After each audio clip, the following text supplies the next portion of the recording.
El reloj de pared en el Centro de Control de Tráfico Aéreo de Sydney marcaba las 04:30 am. La ciudad dormía bajo un manto de estrellas, pero en los intrincados laberintos de la terminal, la actividad era febril. El zumbido constante de los equipos, el tintineo metálico de los carros de equipaje y las voces amortiguadas de la tripulación, preparándose para sus vuelos transcontinentales, componían la sinfonía matutina de un aeropuerto que nunca descansaba. Era un ballet de precisión, invisible para la mayoría, donde cada movimiento estaba coreografiado para garantizar la seguridad de miles de almas. En la cabina del vuelo 815 de Transoceanic Airways, un majestuoso Boeing 747-400, el capitán Alejandro Alex Rojas revisaba su lista de verificación prevuelo con la metódica calma de quien ha repetido el ritual miles de veces. Sus 58 años de experiencia se manifestaban en cada gesto preciso, cada mirada escrutadora a los paneles repletos de interruptores y diales. Su cabello gris, peinado hacia atrás, y las arrugas finas alrededor de sus ojos azules eran el mapa de una vida pasada entre cielos y nubes, una carrera impecable que lo había llevado a pilotar algunas de las aeronaves más grandes del mundo. Era su penúltimo vuelo antes de un merecido retiro. El último lo llevaría de regreso a casa.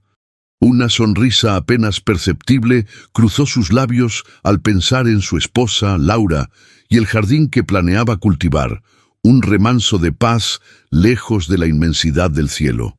A su lado, la primera oficial Sophie Morales, de 32 años, replicaba la inspección con una energía diferente, la de la juventud ambiciosa y el deseo de perfección. Sus ojos castaños se movían rápidamente, absorbiendo datos y confirmando lecturas. Había una reverencia silenciosa en su forma de interactuar con el capitán Rojas, no solo por su antigüedad, sino por el respeto que inspiraba su inquebrantable serenidad. Sofía había soñado con volar un 747 desde que era una niña, y cada despegue era una confirmación de ese sueño, una promesa de horizontes ilimitados que aún aguardaban ser explorados. «Todo en verde, capitán», anunció con una voz clara y profesional. «Listos para el arranque de motores». Desde la torre de control, la voz monótona pero firme de la controladora Sarah Jenkins, apenas veinteañera, pero con la sabiduría de una veterana, guió al 747 a través del intrincado laberinto de las pistas. Transoceanic 815, autorizado para retroceso y empuje, pista 34L disponible. Tiempo estimado de espera de 5 minutos para tráfico de salida. Los auriculares de Sarah emitían un flujo constante de voces, un coro de vuelos que se preparaban para dispersarse por el globo. El gigante de metal, con sus 4 motores Pratt & Whitney, silenciosos por el momento, comenzó a moverse con una lentitud majestuosa, empujado hacia atrás desde la pasarela de embarque. En la cabina de pasajeros, una marea de unas 400 personas se acomodaba. Familias con niños dormidos en sus regazos, viajeros de negocios con sus laptops abiertas y parejas mayores que esperaban una aventura en un destino lejano.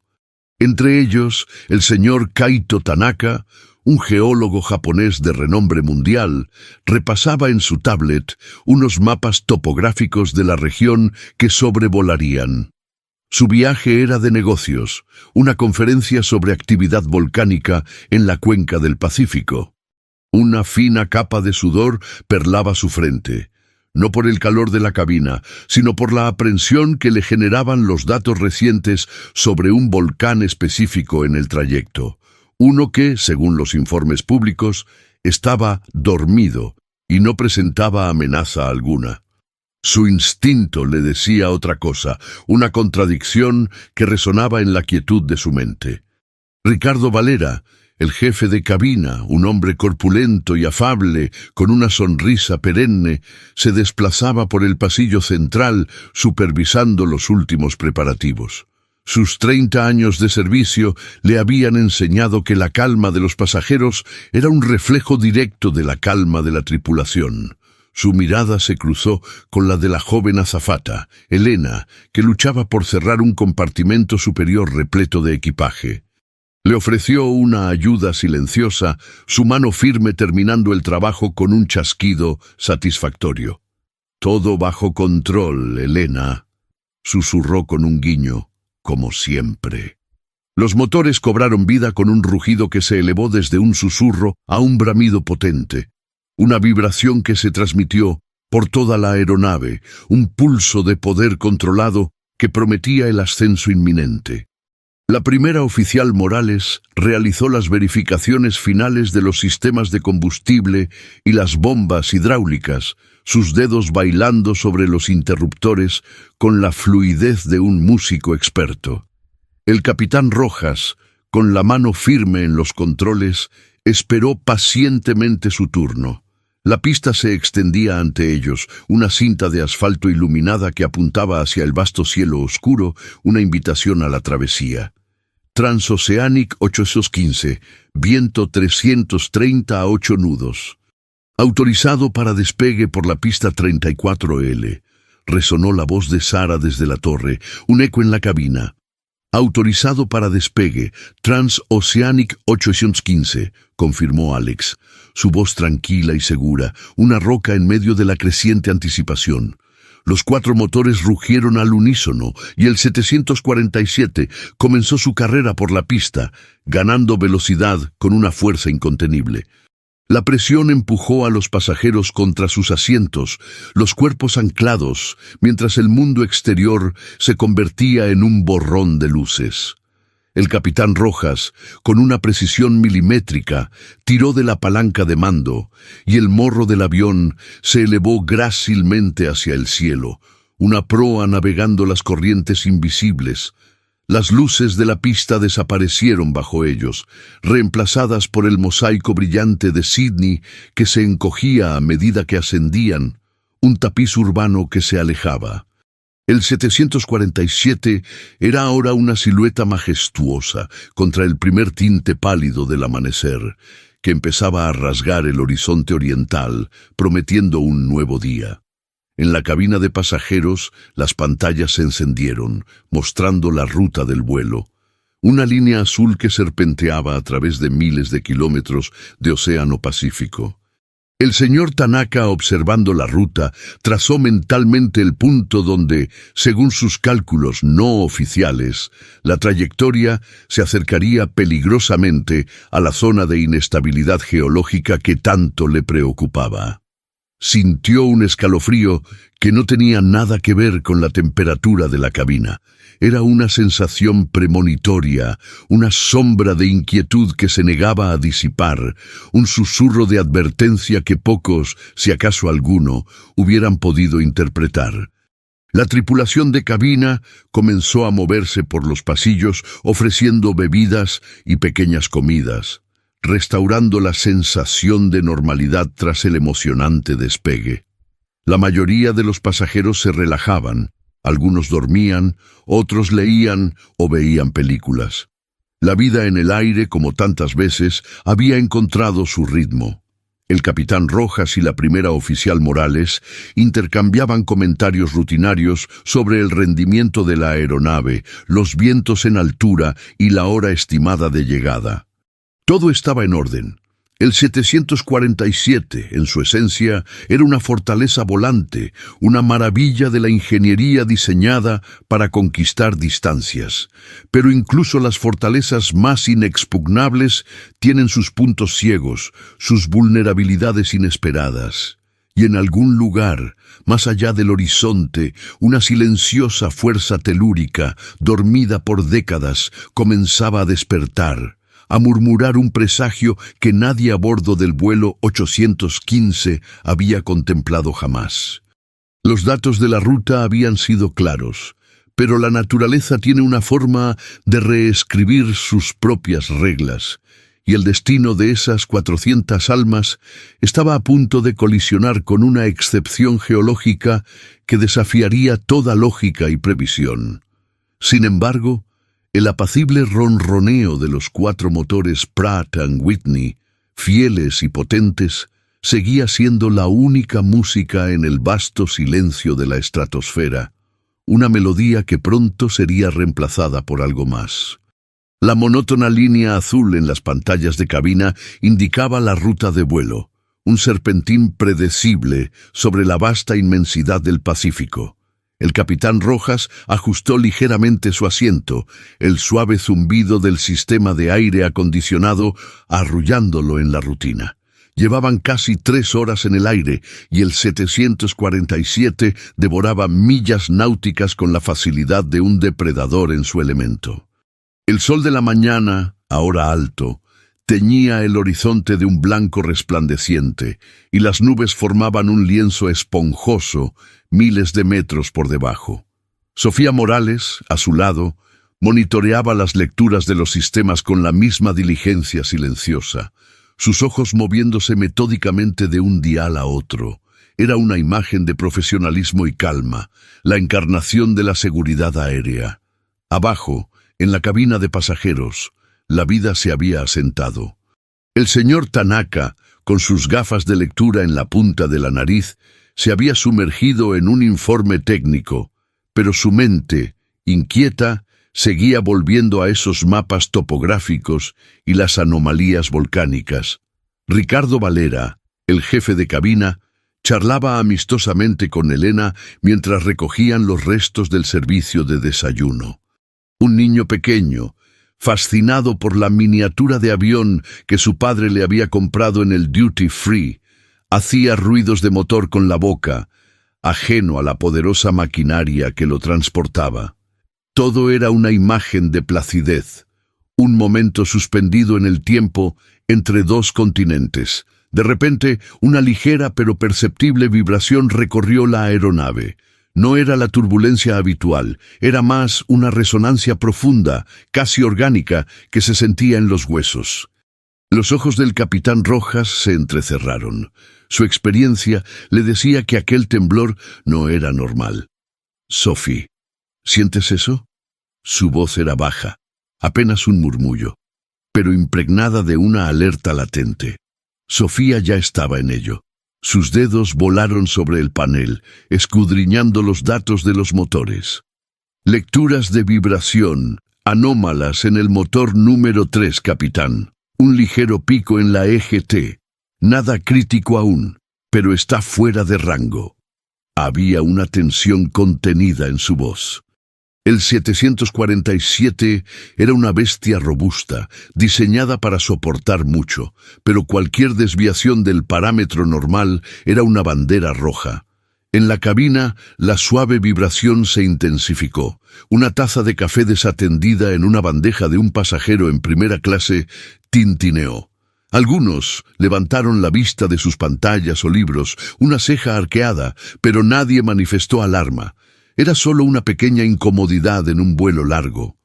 Ricardo Valera, sin embargo, con su radar interno siempre activado, notó el cambio. La sonrisa se desvaneció un ápice de su rostro.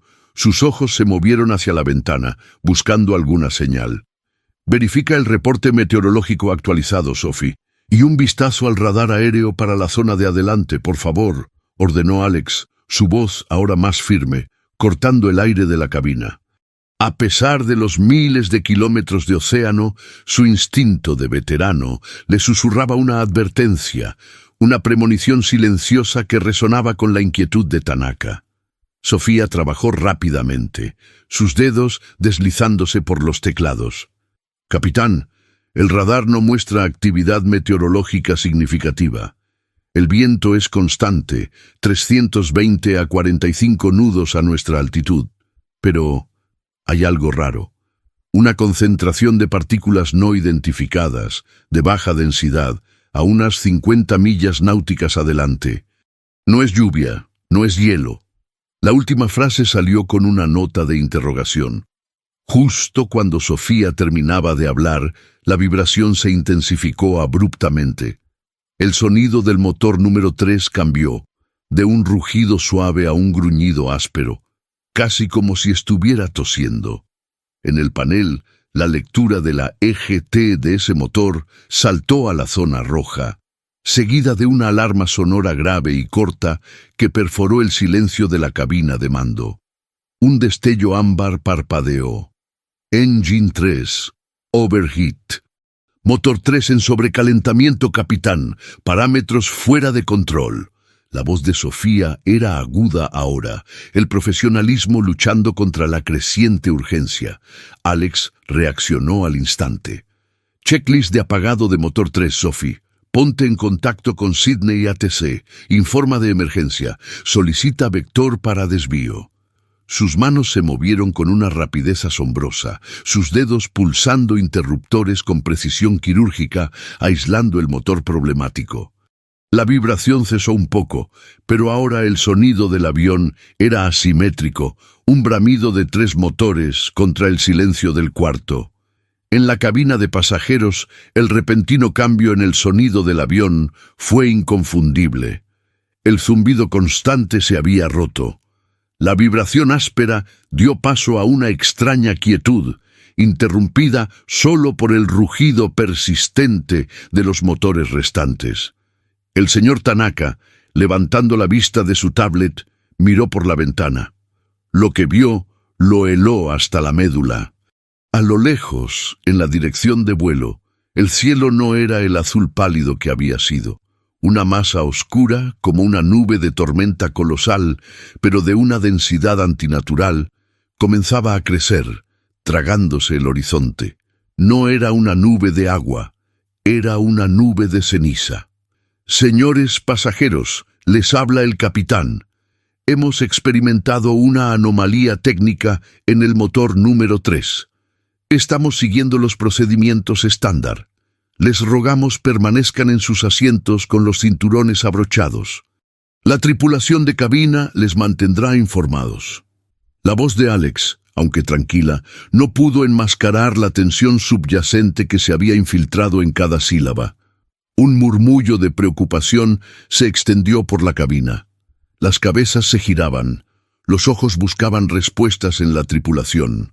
Ricardo, con la calma forzada de un veterano de crisis, se movía por el pasillo, su sonrisa ahora completamente ausente, sus ojos transmitiendo una seriedad que no necesitó palabras. Elena, pálida, intentaba responder a las miradas inquisitivas con un profesionalismo aprendido. Sydney, Transoceanic 815, tenemos un apagado de motor en el 3. Solicitamos desvío inmediato a la ruta de menor altitud más cercana. Sofía, con el micrófono pegado a los labios, esperaba la respuesta. La voz de Sarah Jenkins, la controladora de Sydney, respondió al instante, pero con una latencia extraña, como si la señal estuviera luchando por atravesar algo denso. Recibido, Transoceanic 815. Estamos procesando su solicitud. Confirme su posición y el tipo de emergencia. Repito, tipo de emergencia. La voz de Sara era ahora tensa, el tono monótono reemplazado por una urgencia que reverberaba en la cabina. En ese instante, una sacudida violenta sacudió el 747. Fue como si una mano invisible, gigantesca, lo hubiera golpeado en pleno vuelo. Las bandejas de comida no aseguradas volaron por la cabina. Los objetos sueltos se convirtieron en proyectiles. El niño que jugaba con su avión de juguete gritó. Una alarma diferente, aguda y estridente, inundó la cabina de mando. Engine 1, stall. Engine 2, stall. Engine 4, stall. Los 3 motores restantes, que hasta hacía un segundo habían rugido con potencia, tosieron, vibraron con una furia infernal y luego, con un suspiro sordo, se apagaron. No hubo explosión, solo un silencio repentino, espantoso, que ahogó todo el sonido de las turbinas. El mundo, literalmente, explotó a su alrededor con una quietud tan profunda que era más aterradora que cualquier estruendo. Los ojos de Alex se abrieron de par en par, reflejando el horror gélido de la comprensión.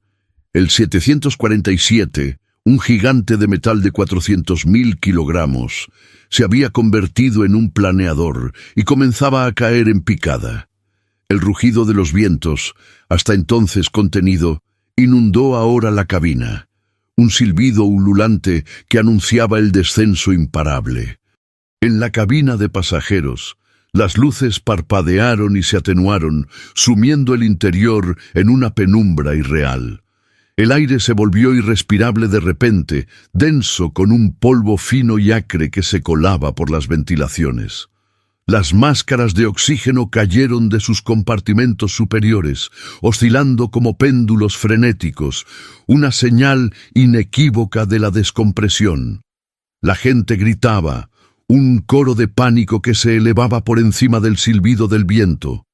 El señor Tanaka, al sentir el repentino e inexplicable giro de la aeronave y al ver la densa cortina de ceniza que ahora envolvía por completo la ventana, sintió que su peor pesadilla se hacía realidad. Su instinto había sido correcto, pero ahora era demasiado tarde. La calma había sido una ilusión y el horror, una súbita y brutal realidad. La pregunta ya no era qué había sucedido, sino si habría alguna manera de escapar de la garganta de una bestia milenaria. El silencio que siguió al apagado de los 4 motores no fue un alivio, sino un estruendo blanco, una ausencia de sonido tan abrumadora que paralizó el alma. El rugido del viento, ahora sin contención, se convirtió en un lamento ululante que envolvía la cabina de mando, y el 747, en lugar de planear, se desplomó como una hoja muerta arrastrada por una corriente invisible. Las luces de los paneles, antes un mosaico brillante de información, se atenuaron, algunas se apagaron por completo, sumiendo el santuario de control en una penumbra irreal. El aire, denso y ceniciento, comenzó a colarse por cada resquicio, su sabor metálico y acre, quemando las gargantas. «Auxiliar Power Unit, arranca la APU, Sophie, rápido». La voz de Alex era un látigo, cortando el velo de incredulidad que se cernía sobre ellos.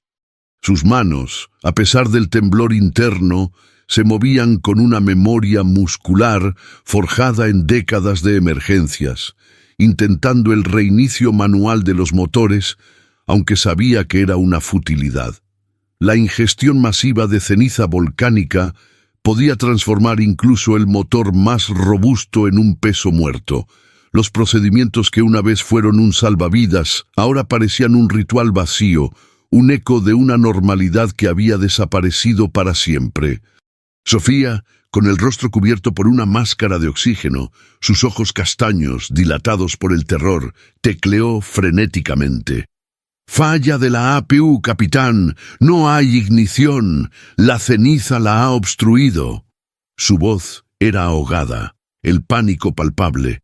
Los sistemas hidráulicos, vitales para el control de la aeronave, comenzaban a fallar, y la palanca de mando se sentía pesada, casi inerte. El horizonte artificial se inclinó violentamente, y las alarmas de descenso rápido comenzaron a aullar, una cacofonía infernal que se unía al silbido del viento. «¡Estamos cayendo, Alex! ¡Estamos en caída libre!». En la cabina de pasajeros, el caos era absoluto. Los gritos, que habían comenzado como murmullos de preocupación, se habían transformado en un crescendo de horror puro. Las máscaras de oxígeno, que prometían aire puro, solo ofrecían bocanadas del mismo aire ceniciento y asfixiante que llenaba la cabina. La visibilidad se redujo a metros, luego a centímetros, mientras una fina capa de polvo gris se asentaba sobre todo, cubriendo asientos, equipaje y rostros pálidos de miedo.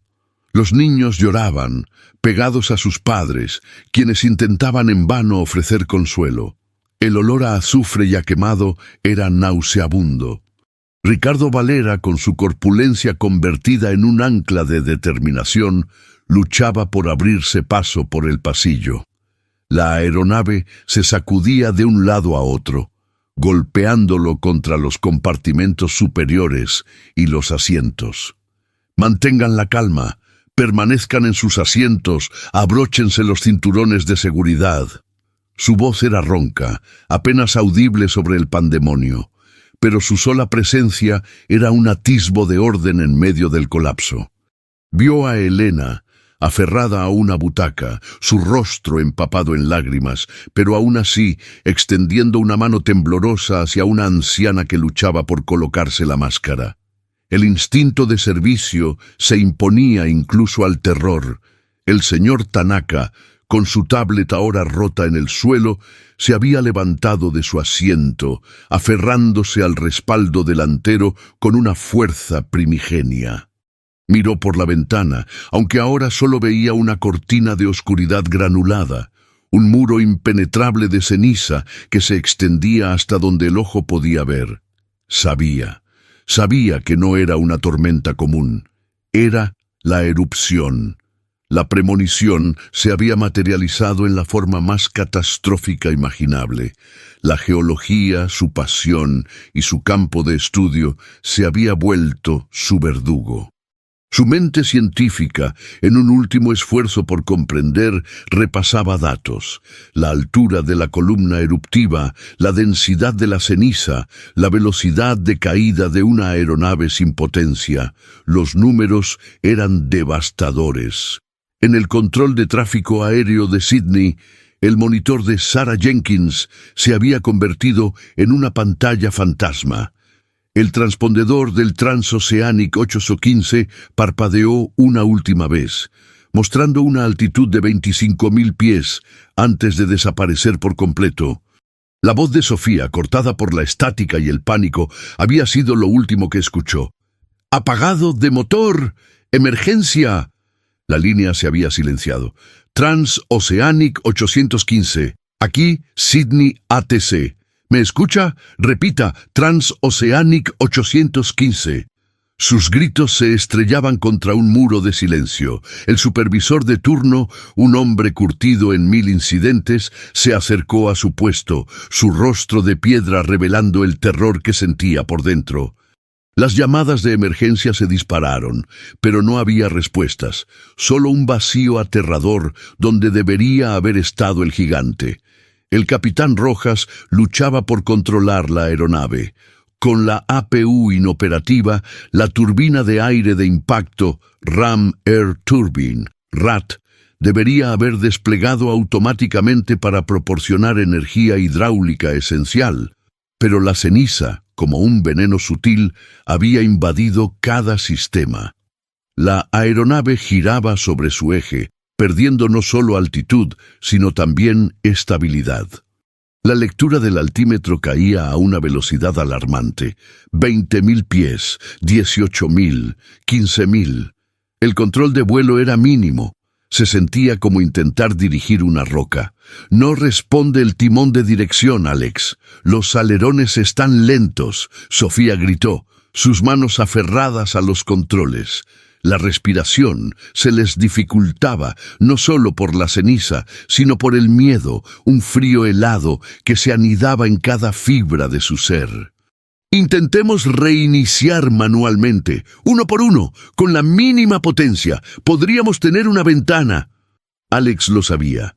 Era un tiro en la oscuridad, una posibilidad remota, casi imposible, pero era su única opción.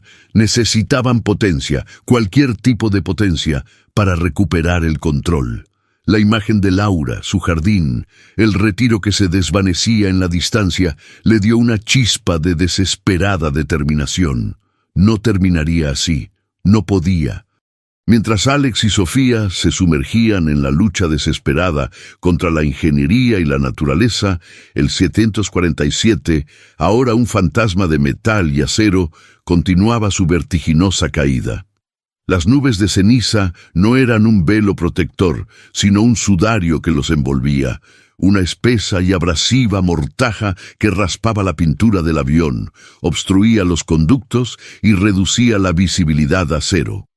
Las vibraciones volvieron no de los motores, sino del estrés estructural del fuselaje, el metal gimiendo bajo una presión inaudita.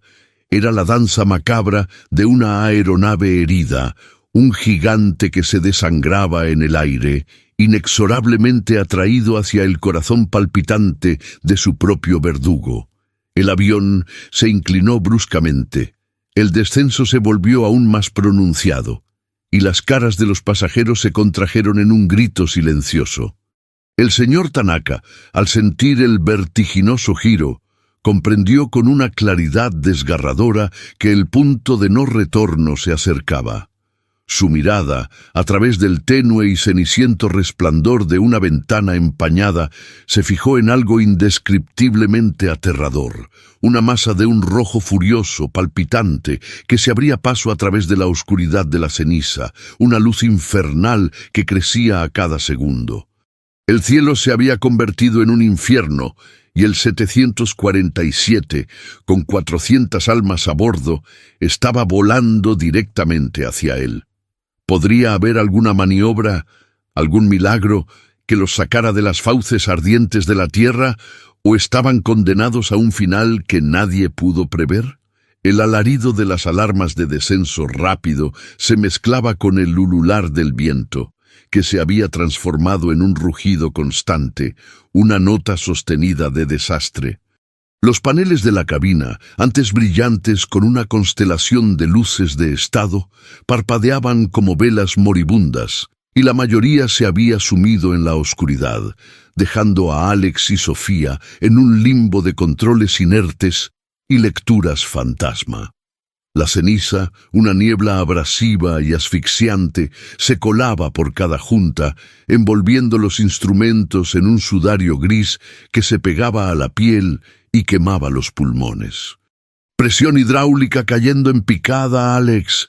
Menos del 10%. Sofía gritó, su voz rasposa por el esfuerzo y el aire viciado. Intentaba desesperadamente manipular la palanca de mando, pero era como mover una columna de hormigón. El 747 se inclinaba sobre su eje longitudinal, no obedeciendo ya la voluntad de sus pilotos, sino sucumbiendo a las fuerzas invisibles y titánicas del aire que lo desgarraban. El horizonte artificial giraba descontrolado, un trompo de mentira que prometía un mundo patas arriba. «No hay respuesta. Ninguna».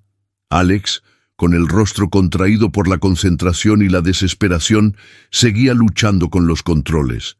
Sus manos, las mismas que habían guiado aeronaves por continentes y océanos durante casi 40 años, ahora se sentían inútiles. La pantalla del radar era un mero estallido de estática, una mancha granulada que no ofrecía ninguna información útil. Había intentado reiniciar los motores una y otra vez, con la vana esperanza de una ráfaga de aire limpio que pudiera encender al menos uno, pero el silencio de las turbinas era absoluto, un abismo resonante que contrastaba brutalmente con el infierno creciente que los envolvía. De repente, una luz roja intensa y pulsante inundó la cabina, no de los instrumentos, sino del exterior. La cortina de ceniza, hasta entonces un muro opaco, comenzó a teñirse de un naranja ardiente, revelando formas vagas y aterradoras a través de la penumbra. El avión fue golpeado por una ráfaga de aire caliente, un golpe violento que lo hizo tambalearse como un juguete.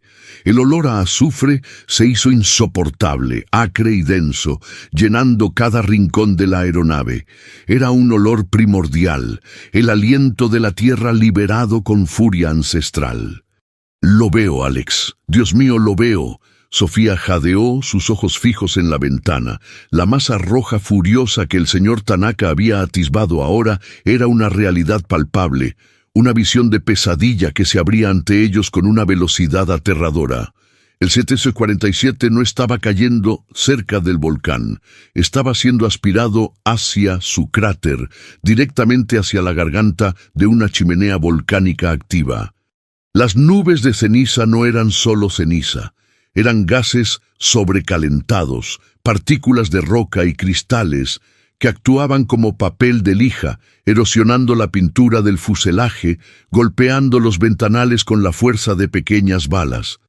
En la cabina de pasajeros, El horror había trascendido el pánico inicial, transformándose en una resignación gélida para algunos y en una histeria desatada para otros. El aire era casi irrespirable, una mezcla tóxica de ceniza y dióxido de azufre que provocaba accesos de tos incontrolables. Las máscaras de oxígeno, inútiles, se balanceaban patéticamente. El resplandor rojo que se filtraba por las ventanillas era una señal inequívoca de su destino. Los pasajeros se abrazaban, algunos rezaban en voz alta, otros simplemente lloraban en silencio, sus rostros pálidos, iluminados por la luz infernal. Ricardo Valera, aferrado a los asientos, logró llegar hasta Elena, quien intentaba en vano consolar a una madre con un bebé en brazos. La joven azafata estaba al borde del colapso, pero sus ojos azules aún mantenían un resquicio de desafío, un intento por cumplir su deber hasta el final. Prepárense para el impacto, posición de seguridad, cabeza abajo, manos sobre la nuca. Ricardo gritó, su voz apenas audible, pero el mensaje de su mirada era claro. Esto era el fin. El señor Tanaka, sin aliento y con el rostro cubierto de ceniza, ya no buscaba respuestas científicas. Solo había una verdad que le asaltaba. Estaban dentro de la cámara de un monstruo. La lava, roja y brillante, no estaba debajo, sino alrededor de ellos, un muro pulsante de calor y destrucción que se abría paso por las profundidades de la tierra. El avión se había convertido en una pequeña cáscara, un juguete sin vida a merced de una fuerza geológica incomprensible. Las lecturas del altímetro caían con una velocidad aterradora, 10.000 pies, 8.000, 6.000. La presión barométrica en la cabina se desplomaba, provocando un dolor agudo en los oídos de todos. El calor en la cabina era ahora insoportable, un horno que cocinaba el metal y la carne. El 747, con sus alas diseñadas para la sustentación, ahora eran velas inútiles, inclinadas peligrosamente, mientras el aparato se precipitaba en una espiral mortal. Los compartimentos de equipaje estallaron, arrojando su contenido por toda la cabina, sumando aún más caos y peligro. Alex, con una última ráfaga de fuerza, tiró de la palanca de mando hacia sí, intentando desesperadamente recuperar algo de sustentación, de control, cualquier cosa que pudiera retrasar lo inevitable, que pudiera desviar su curso por unos preciosos segundos. No había respuesta. La nariz del avión se inclinó aún más hacia abajo, y el resplandor rojo se hizo tan intenso que quemaba los ojos, incluso a través de los parabrisas blindados. «Adiós, Laura». Alex susurró, su voz cargada de un amor y una desesperación infinitos, la imagen de su jardín idílico desvaneciéndose en el fuego. Sofía, a su lado, cerró los ojos por un instante, el rostro pálido, y luego los abrió, su mirada fija en la inmensidad roja que los consumía. No había lágrimas, solo una aceptación sombría. Sus sueños de cielos ilimitados se habían transformado en un infierno confinado. El 747, su silueta majestuosa, ahora oscurecida por la ceniza y deformada por el calor, se precipitó más profundamente en la garganta del volcán, no ya a través de la ceniza, sino dentro del abismo mismo. El fuselaje crujió, el metal gimiendo bajo una presión que no estaba diseñado para soportar. El olor a azufre se mezcló con el de plástico quemado y carne chamuscada. El sonido del viento fue reemplazado por un rugido gutural, un bramido de la tierra que se tragaba al gigante. El avión se inclinó de forma tan pronunciada que parecía que iba a dar la vuelta sobre sí mismo, como si el propio volcán lo estuviera retorciendo. En esos últimos instantes, con las 400 almas a bordo inmersas en un horno viviente, el tiempo pareció detenerse, estirarse en una eternidad de pánico y desesperación. La luz roja lo consumió todo, transformando la realidad en una visión dantesca. El fin tan temido y tan impensable, ya no era una posibilidad lejana, sino un eco inminente, un rugido infernal que prometía no dejar nada a su paso. La pregunta no era si colapsarían, sino qué forma adoptaría la aniquilación final dentro del vientre de la bestia. El último alarido de las alarmas del Transoceanic 815 resonó únicamente en la cabina de Sarah Jenkins en Sydney, un eco fantasmal que se desvaneció con una ráfaga de estática, dejando atrás un silencio de ultratumba. En la pantalla del radar, el punto del vuelo 815, que había parpadeado con una agonía final, simplemente se desvaneció, borrándose como una mancha de tinta en el vasto lienzo digital. Sarah se quedó petrificada, el auricular apretado contra su oreja, sus ojos fijos en la nada que antes había sido una aeronave. Transoceanic 815, ¿me copia? Transoceanic 815, responda. Sus gritos, cada vez más desesperados, rebotaron en el vacío. La línea muerta del radio era la respuesta. No hubo explosión audible, ni una señal de colisión. Solo el cese abrupto de la vida, una desaparición absoluta que era, en sí misma, el horror más puro. El supervisor de turno, un hombre curtido llamado Mark Peterson, se acercó a su consola, su rostro contraído en una mueca sombría. Había escuchado las últimas transmisiones, el pánico apenas contenido en la voz de la primera oficial Morales, la desesperación del capitán Rojas en el fondo. El aire en la sala de control se volvió pesado, eléctrico, mientras el resto de los controladores, sus propias transmisiones silenciadas, se daban cuenta de la magnitud de la catástrofe. En cuestión de segundos, la rutina matutina de Sydney ATC se había transformado en el epicentro de un desastre global sin precedentes. La declaración de emergencia se escaló rápidamente a pérdida de contacto con aeronave y posible accidente, una frase burocrática que apenas arañaba la superficie de la verdad. Las primeras horas fueron un torbellino de incredulidad y frenesí. Las autoridades australianas, con el apoyo de sus homólogos en Estados Unidos y Japón, activaron los protocolos de búsqueda y rescate. Patrullas aéreas y marítimas fueron despachadas a la última posición conocida del CTC-47, pero la zona, un vasto y remoto tramo del Pacífico, estaba ahora envuelta en una densa pluma de ceniza volcánica que se elevaba miles de metros hacia la estratosfera. Satélites militares y civiles, redirigidos con urgencia, revelaron una imagen sobrecogedora. El volcán dormido, conocido como Monte Erebus por los marineros de la región, había entrado en erupción de forma cataclísmica.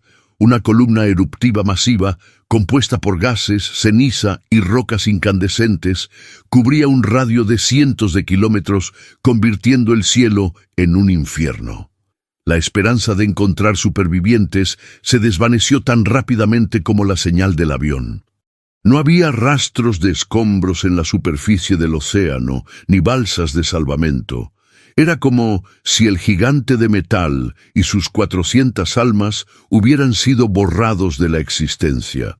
La zona de impacto era el volcán mismo, un escenario de muerte tan surrealista que desafiaba la comprensión.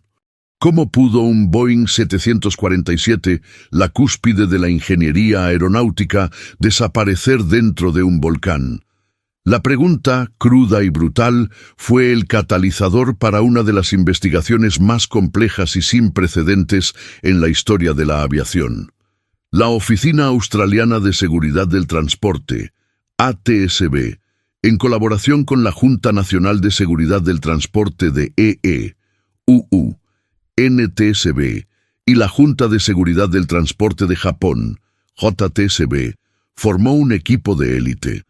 Su tarea era titánica: reconstruir los últimos momentos del vuelo 815 sin la pieza de evidencia más crucial, la aeronave y sus cajas negras. La falta de un campo de escombros en el océano significaba que el fuselaje y probablemente los cuerpos yacían ahora en el interior de una chimenea volcánica activa, un horno hirviente e inaccesible. Las primeras pistas llegaron de los registros de tráfico aéreo. Las transcripciones de Sydney ATC revelaron la creciente preocupación del capitán Rojas y la primera oficial Morales por las lecturas de vibración anómalas en el motor número 3, seguida por el apagado de motor y la mención de partículas no identificadas en la trayectoria de vuelo. El desesperado aviso de Sofía sobre la falla de los 3 motores restantes, el engine stall y el terror final en su voz confirmaron que la aeronave había perdido toda su potencia. Estas grabaciones, reproducidas una y otra vez, se convirtieron en la banda sonora de la investigación, un eco persistente de la tragedia. La teoría principal se centró rápidamente en la ceniza volcánica. Los motores de reacción, aunque increíblemente potentes, son vulnerables a la ingestión de partículas abrasivas. La ceniza, compuesta por diminutas pero duras partículas de roca y cristal, puede fundirse en las altas temperaturas de las turbinas, recubriendo los componentes y provocando un fallo catastrófico. Pero la escala de este evento, el apagado de 4 motores simultáneamente y la descompresión y el aire tóxico en cabina sugerían una inmersión completa en la columna eruptiva, no solo un paso por una nube de ceniza. Entonces llegó el testimonio de Kaito Tanaka, aunque de forma póstuma. Entre los efectos personales de los pasajeros, la familia de Tanaka entregó a los investigadores la tablet del geólogo japonés. En ella encontraron un informe detallado y una serie de mapas topográficos con anotaciones personales. Las coordenadas trazadas por Tanaka se superponían exactamente con la última posición conocida del vuelo 815. Sus notas, escritas con una caligrafía precisa pero apurada, hablaban de una anomalía geotérmica significativa y de patrones sísmicos inusuales en la región del monte Erebus, datos que contradecían los informes públicos de un volcán inactivo. Su instinto, su preocupación premonitoria, no había sido una casualidad, sino una advertencia basada en una ciencia ignorada. ¿Se había desestimado una amenaza vital por informes superficiales? La comunidad científica, conmocionada, comenzó a revisar la actividad sísmica en la zona. Efectivamente, se habían registrado microtemblores en las semanas previas, pero se consideraron insignificantes. La erupción fue calificada como freática, una explosión violenta de vapor y ceniza causada por la interacción del agua subterránea con el magma caliente sin una advertencia magmática previa clara. Una erupción súbita y explosiva, casi imperceptible, hasta que fue demasiado tarde. La historia del vuelo 815, de un avión tragado por la tierra, conmocionó al mundo. Las familias congregadas en Sydney y Tokio esperaban noticias que nunca llegarían, sumergidas en un limbo de dolor y desesperación. La imagen de Alex y Sofía, 2 pilotos experimentados que lucharon hasta el último segundo, y de Ricardo y Elena, que mantuvieron la calma en el caos, se convirtió en un símbolo de la resiliencia humana frente a lo incontenible. Pero la pregunta seguía ahí, un eco resonante en los corazones y las mentes de todos. ¿Era esto un acto ineludible de la naturaleza? ¿O había alguna falla humana, algún eslabón débil en la cadena de seguridad, que permitió que 400 almas volaran hacia su perdición? La búsqueda de respuestas apenas había comenzado, y la verdad, si alguna vez se encontraba, yacía enterrada en el corazón incandescente de un volcán furioso, un testigo mudo de un desastre que redefiniría para siempre los límites de la seguridad aérea y la imprevisibilidad del planeta. El silencio que se había instalado en la torre de Sydney ATC tras la desaparición del vuelo 815 no era menos ensordecedor que el rugido del volcán. La conmoción se había transformado rápidamente en una frenética movilización. Mientras los equipos de búsqueda y rescate luchaban contra las condiciones imposibles en la zona de la erupción, la investigación formal se ponía en marcha con una urgencia sin precedentes.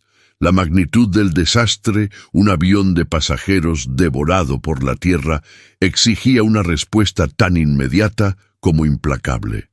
El equipo de investigación, liderado por la ATSB australiana, se instaló en una base de operaciones temporal en Sydney. Al frente estaba el inspector jefe Arthur Penn, un hombre de 40 y tantos, con una mente aguda y una reputación impecable. Su calma exterior desmentía la vorágine de pensamientos que bullía en su cabeza. Nunca antes se había enfrentado a un caso donde la escena del accidente era inaccesible, donde las principales piezas del rompecabezas, el avión y sus grabadoras de vuelo, se habían volatilizado. Las reuniones eran tensas, la presión mediática y política era asfixiante. Las familias de las víctimas, con los ojos llenos de dolor y preguntas sin respuesta, eran una presencia constante, un recordatorio palpable de la vida truncada. Los primeros días se dedicaron a compilar todas las transmisiones de ATC y los datos de vuelo disponibles. La voz de Sarah Jenkins, la controladora de Sydney, se quebraba al reproducir las últimas palabras de Sofía Morales. Apagado de motor. Emergencia. Esos fragmentos eran la única ventana a los últimos momentos en la cabina. Los datos de radar, una secuencia de puntos que descendían bruscamente antes de desaparecer, no dejaban lugar a dudas sobre la trayectoria final de la aeronave. El 747 no había explotado en el aire, había caído de forma controlada, o al menos con una apariencia de control hasta el último segundo antes de ser engullido. La hipótesis de la ceniza volcánica se afianzó como la causa principal del fallo de los motores. Los expertos en motores de reacción de Pratt & Whitney fueron convocados de urgencia. Sus análisis preliminares confirmaron lo que Alex Rojas había sospechado. La ingestión de ceniza volcánica, especialmente la que contiene partículas de vidrio y sílice, puede fundirse en las cámaras de combustión, obstruyendo los álabes de las turbinas y provocando el fallo de los motores. La simultaneidad de la falla en los 4 motores indicaba una inmersión completa y prolongada en una columna eruptiva densa, mucho más de lo que cualquier avión moderno podía soportar. Pero Penn no estaba satisfecho. ¿Cómo era posible que un vuelo internacional se desviara directamente hacia una zona de erupción volcánica sin ninguna advertencia? Aquí es donde las notas póstumas del señor Kaito Tanaka se volvieron la pieza más inquietante de la evidencia. Su tablet, recuperada casi intacta del equipaje facturado, milagrosamente, algunas partes del compartimento de carga habían sobrevivido a la descompresión y se habían dispersado en la periferia de la erupción antes de que el avión se precipitara. Contenía no solo los mapas anotados, sino también correos electrónicos y borradores de un informe. En ellos, Tanaka detallaba su creciente preocupación por el monte Erebus. Describía una actividad sísmica anómala y cambios en la composición de gases de fumarolas locales, que según sus modelos, indicaban una inestabilidad latente. Sus comunicaciones con una pequeña red de sismólogos independientes en la región confirmaban estas sospechas, pero sus intentos de alertar a las autoridades geológicas oficiales habían sido desestimados. «Esto no es solo un volcán activo, inspector», explicó la doctora. Lena Hansen, una vulcanóloga noruega de renombre mundial, contratada por la ATSB. Su dedo se posó sobre uno de los mapas de Tanaka. El señor Tanaka había identificado una estructura anular, un tipo de caldera, que sugería un sistema magmático mucho más grande y explosivo de lo que se creía públicamente.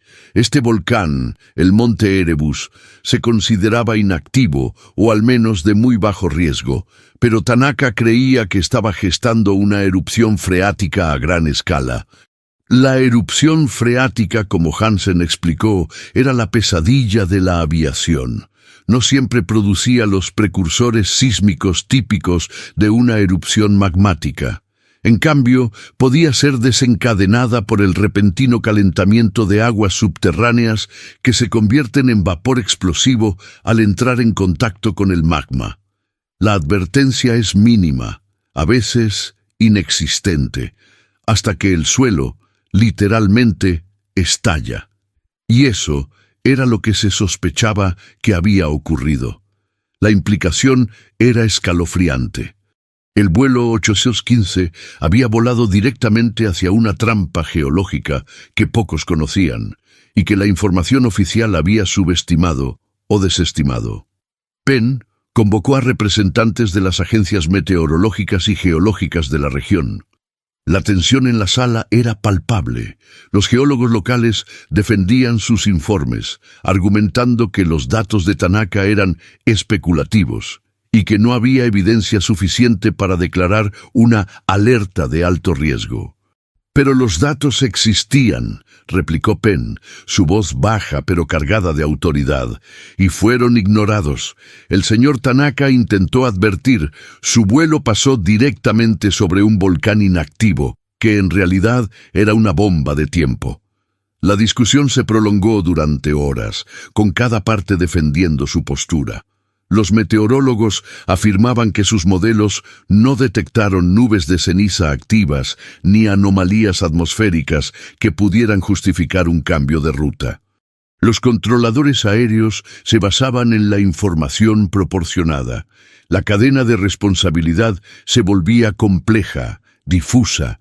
Nadie quería asumir la culpa, pero el hecho era que 400 personas habían muerto en un desastre evitable. Una semana después del accidente, Penn recibió una llamada de un contacto anónimo en la agencia geológica local.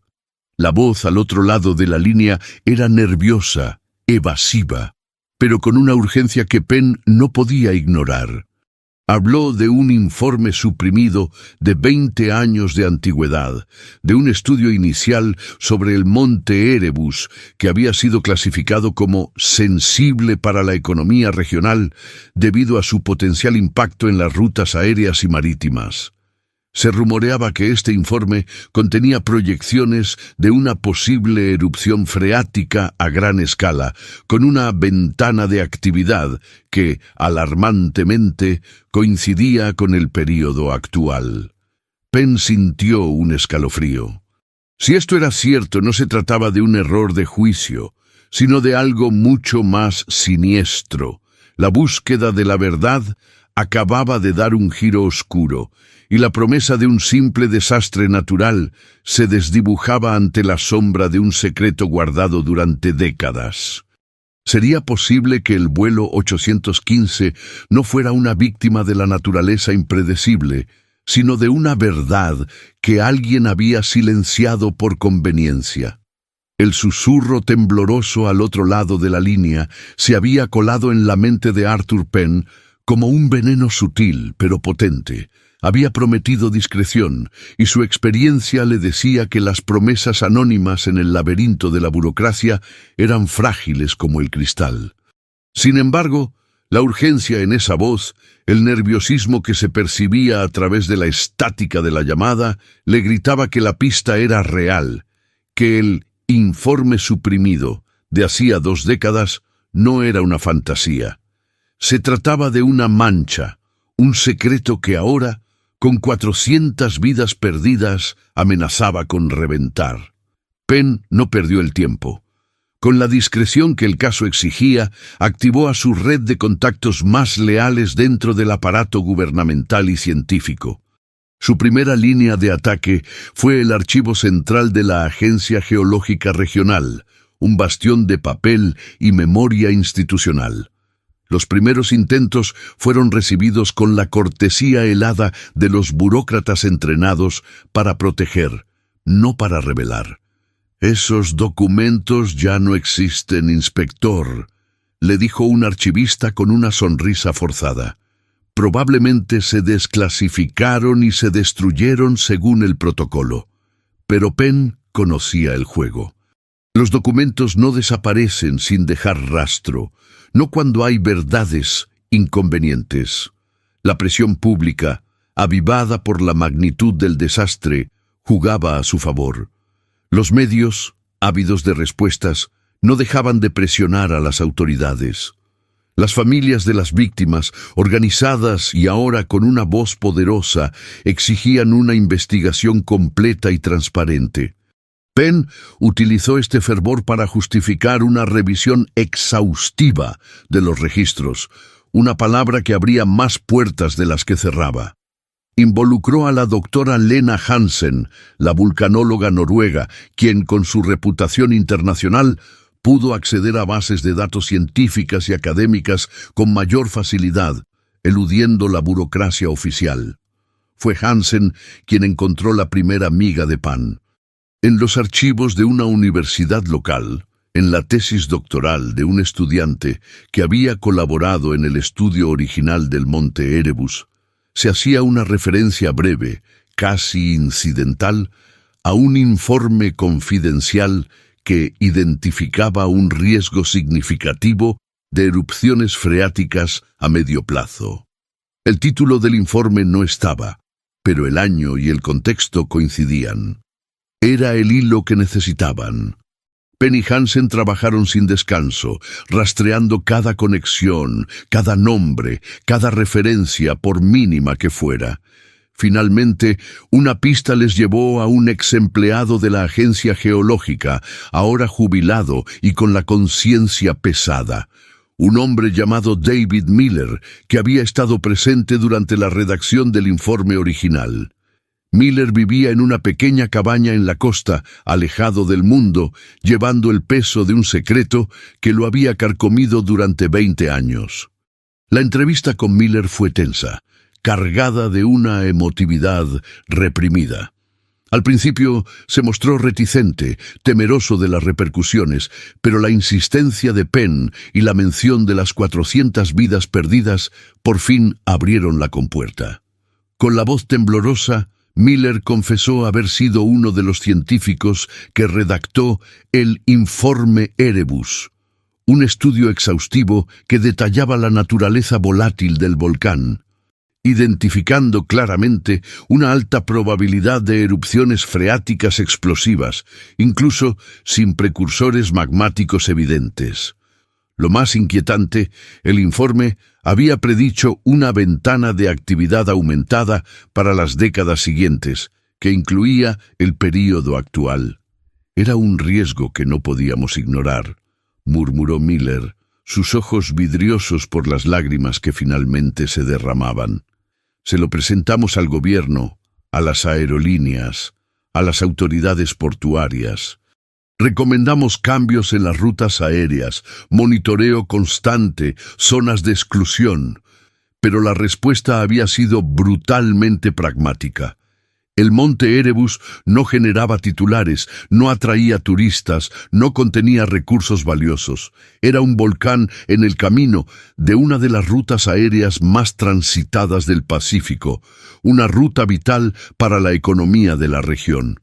Reclasificarlo como activo o peligroso habría significado costosos desvíos, interrupciones en el comercio, pérdidas en el turismo. Nos dijeron que era sensible para la economía regional, continuó Miller, apretando los puños, que causaría pánico innecesario. El informe fue clasificado y luego, con el tiempo, simplemente desapareció de los registros públicos. Algunos de nosotros intentamos filtrar la información, pero fuimos silenciados. Amenazas sutiles, la pérdida de financiación, la ruina de nuestras carreras. La imagen de Kaito Tanaka, con sus propias alarmas desestimadas, resonó con una tragedia desgarradora. No era solo un geólogo con una premonición, era parte de una cadena de voces ignoradas. Penn y Hansen recuperaron copias parciales del informe de Miller, escondidas en cajas viejas, junto con correspondencia que documentaba los intentos de supresión. La evidencia era irrefutable. El vuelo 815 no se había topado con una anomalía imprevista de la naturaleza. Había volado directamente hacia una catástrofe que había sido predicha, documentada y, por razones de conveniencia económica, ocultada. La rabia le quemaba el estómago a Penn. No era un desastre natural, era una tragedia hecha por el hombre, un crimen de omisión que había costado 400 vidas. La investigación, que comenzó como una búsqueda de la causa de un accidente, se había transformado en la casa de la verdad, detrás de un encubrimiento que abarcaba décadas y tocaba los escalones más altos del poder. Las implicaciones eran enormes, no solo para la seguridad aérea, sino para la fe del público en la integridad de sus instituciones. La historia del informe Erebus pronto comenzó a filtrarse, primero a través de susurros, luego a través de fuentes anónimas en los medios. Las negaciones oficiales fueron rápidas y feroces, pero Penn tenía las pruebas. Las mismas personas que habían desestimado a Tanaka eran ahora las mismas que intentaban desacreditar las nuevas revelaciones. La calma institucional se rompió, revelando las grietas de un sistema que había priorizado el beneficio sobre la vida. Las amenazas veladas no tardaron en llegar a Penn. Llamadas anónimas a su oficina, la vigilancia evidente de su coche, sugerencias sutiles de que su carrera podría sufrir si continuaba excavando donde no debía. El mensaje era claro. La verdad, en algunos casos, era demasiado peligrosa para ser revelada. Pero Penn, con la imagen de las 400 almas perdidas en el volcán grabada en su mente, no retrocedería. Estaba a punto de desvelar una conspiración que no solo había sellado el destino del vuelo 815, sino que también había comprometido la seguridad de miles de vuelos que cruzaban el Pacífico cada año. El informe completo del monte Erebus, enterrado en las sombras durante 20 años, no era solo un documento, era una sentencia de muerte para cientos, y su inminente revelación amenazaba con derrumbar pilares de poder, dejando al descubierto una red de complicidad y negligencia que se extendía mucho más allá de lo que nadie se atrevería a imaginar. Las veladas amenazas se transformaron rápidamente en presiones directas. Los abogados de las agencias geológicas y meteorológicas, respaldados por influyentes figuras políticas y empresariales, intentaron desestimar el informe Erebus como un mero borrador, un estudio preliminar sin validez científica. Se desplegó una campaña mediática sutil para desacreditar a Arthur Penn y a la doctora Lena Hansen, insinuando que buscaban notoriedad o que actuaban por motivos personales. Los recursos del equipo de investigación se vieron restringidos. Las llamadas telefónicas de Penn a contactos clave quedaron sin respuesta y la vigilancia de su oficina y su casa se hizo aún más descarada. Pero Arthur Penn, con cada intento de intimidación, solo sentía su determinación crecer, alimentada por la imagen de las 400 vidas que ahora solo existían en las fotografías en los muros de las salas de reunión. Penn convocó una conferencia de prensa no oficial, con el apoyo de algunas ONG de seguridad aérea y grupos de familiares de las víctimas. No esperó la autorización de sus superiores, sabiendo que nunca la obtendría. En un acto de valentía calculado, expuso la verdad al mundo. Flanqueado por la doctora Hansen y por David Miller, el científico jubilado, Penn presentó las copias parciales del informe Erebus, junto con la correspondencia que documentaba su supresión. Mostró los mapas anotados del señor Kaito Tanaka, comparándolos con los del informe olvidado, demostrando que las advertencias del geólogo japonés eran una trágica confirmación de un conocimiento que había sido deliberadamente enterrado. La revelación fue una bomba. Los noticieros de todo el mundo interrumpieron sus programaciones para transmitir la impactante noticia. Las imágenes del monte Erebus en erupción se yuxtapusieron con las fotos sonrientes de las familias y la tripulación del vuelo 815. El público, inicialmente conmocionado por el accidente, se transformó en una ola de indignación global. ¿Cómo pudo pasar esto? ¿Por qué se silenció la verdad? Los titulares clamaban por justicia y las calles de Sydney, Tokio y Los Ángeles se llenaron de manifestantes exigiendo respuestas. La calma institucional se desintegró en un caos de dimisiones forzadas y arrestos. Altos funcionarios de las agencias geológicas y meteorológicas, así como figuras políticas que habían tenido conocimiento del informe y habían permitido su supresión, fueron destituidos y enfrentaron cargos penales por negligencia grave y obstrucción a la justicia. La investigación se extendió a las aerolíneas y a las autoridades de aviación civil, cuestionando sus protocolos para evaluar y responder a riesgos geológicos. La presión sobre los gobiernos para establecer un sistema de monitoreo volcánico global, independiente de intereses económicos, se volvió ineludible. El testimonio de David Miller fue clave en los juicios posteriores. Su voz, que antes temblaba de miedo, ahora resonaba con la autoridad de quien finalmente había encontrado la libertad en la verdad. Explicó cómo la presión de las corporaciones y los políticos había ahogado la ciencia, cómo el mantenimiento de las lucrativas rutas aéreas había pesado más que la vida de los pasajeros. La Dorothy. Lena Hansen, por su parte, se convirtió en una voz líder en la reforma de la seguridad geológica aérea, abogando por la integración de datos científicos complejos en tiempo real en los sistemas de control de tráfico aéreo. Para Arthur Penn, la victoria fue amarga. Había expuesto la verdad, pero no había devuelto a nadie. Las familias de las víctimas, aunque encontraron cierto consuelo en la rendición de cuentas, vivían con el dolor incurable de su pérdida. Laura Rojas, la esposa del capitán Alex Rojas, recibió a Penn en su jardín, el mismo que su esposo había soñado con cultivar. Allí, entre las flores que Alex nunca vería, ella le agradeció. Mi Alex voló con honor hasta el final, inspector. Y ahora, gracias a usted, sabemos que no fue en vano. Esa conversación fue el único reconocimiento que Penn realmente necesitaba. La tragedia del vuelo 815 de Transoceanic Airways se convirtió en un sombrío recordatorio de los peligros que acechan no solo en la naturaleza, sino también en la avaricia y la negligencia humanas.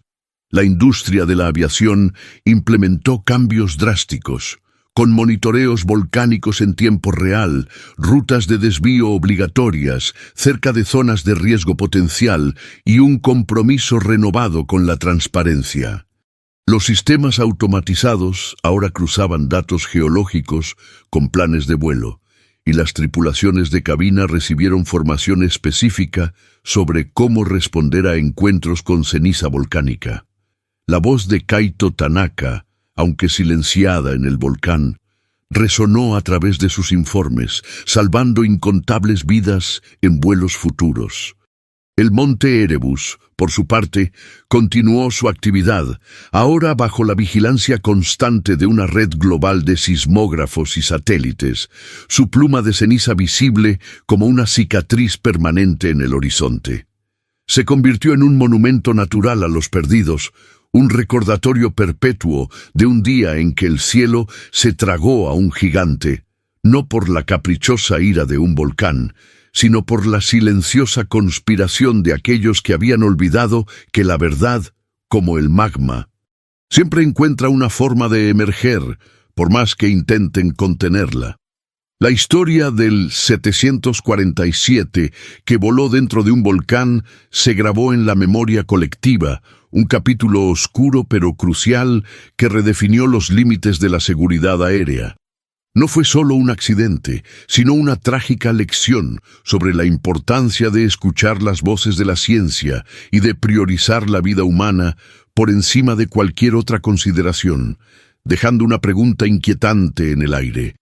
¿Cuántas otras verdades, todavía enterradas, esperan su propia erupción devastadora?